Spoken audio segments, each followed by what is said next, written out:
இந்த வெங்காயத்தை ஒழிச்சிட்டு எனக்கு ஒரு டம்ளர் நீராரம் கூட. ஏன் சாப்பிடுங்களாப்பா, வத்தல் போட்டு வந்து ஒரே களைப்பாக இருக்குது. வெயில் பாருங்க, பட்டையை கிளப்புது. காலையிலேயே வெயில் அடிக்குது, மத்தியானத்துக்கு மேலே அப்படியே மழையாக அது மாறிக்குது. அதனால காலையிலேயே எல்லா வேலையும் முடிக்கணும். கடன்னு வத்தெல்லாம் முடிஞ்சிட்டு நேற்று உள்ள ஜாமானெல்லாம் கொண்டு போய் காய வச்சுட்டு வந்தாச்சு. பழைய சாப்பிடுங்க, பழைய இருக்கு. சாப்பிட்றேன், லேட் ஆகட்டும். நீதான வேணுமா? காலையிலேயே என்ன செய்வேன்னா, காலையிலே நானும் காப்பி குடிச்சிட்டு காலையில் 4 மணிக்கெல்லாம் ஒரு காப்பி குடிச்சிடுவேன். அப்புறம் ஒரு 8 மணிக்கெல்லாம் வத்தல் புளிய போகிறதுக்கு முன்னாடியே ஒரு டம்ளர் நீராரம் குடிச்சிட்டு தான் பண்ணுவேன். அவ்வளோ சூப்பராக இருக்குங்க. இந்த நீராரத்தை பற்றி யாருக்கெல்லாம் தெரியும்னு கமெண்டில் சொல்லுங்கள். நீராரம்னா அவ்வளோ ஒரு சூப்பரான, எப்படி ஒரு 10 இட்லிக்கு சாப்பிட்டதுக்கு சமம் 2 டம்ளர் நீராரம் குடிச்சோம்னா அவ்வளோ ஒரு தெம்பாக, அவ்வளோ ஒரு களைப்பெல்லாம் இது பண்ணிடும். பழைய வெங்காயம் சூப்பர் சாப்பாடு. நீங்கள்லாம் என்ன காலை சாப்பாடு சாப்பிட்டீங்கன்னு அதையும் சொல்லுங்க. இதில் என்னென்ன கை போட்டிருக்க?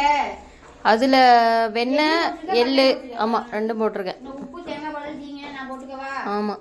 அப்புறம் இதையும் ஒரு டக்குன்னு எடுத்து வச்சுட்டு செஞ்சோட இந்த கவரோட தான் இருக்குது. நான் பாத்திரத்தில் மட்டும் மாற்றிடுறேன். பெட்டி உண்டைக்கு கவரில் இடம் போட்டீங்கள?